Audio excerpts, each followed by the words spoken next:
हमारा बेबी खुशकिस्मत है, वो मोहब्बत वाले खानदान में पैदा होगा। काश के हर बच्चा इतना ही खुशकिस्मत पैदा होता।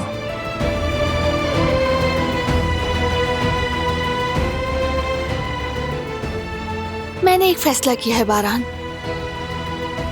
मैं यतीम खाने ज्यादा जाऊंगी, उन बच्चों के साथ ज्यादा वक्त गुजारूंगी ताकि थोड़ी देर ही सही वो सब अपनी तन्हाई भूल सकें।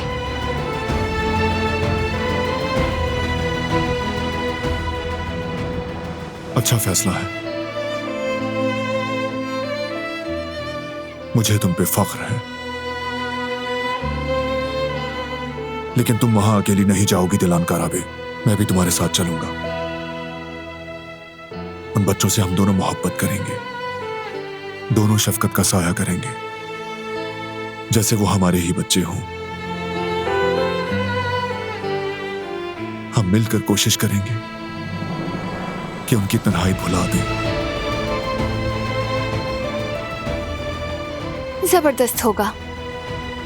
जब हमारा बेबी हो जाएगा तो उसे भी साथ ले चलेंगे। जरा सोचो बारान, हम एक बड़ी सी फैमिली बन जाएंगे, कितना अच्छा होगा ना।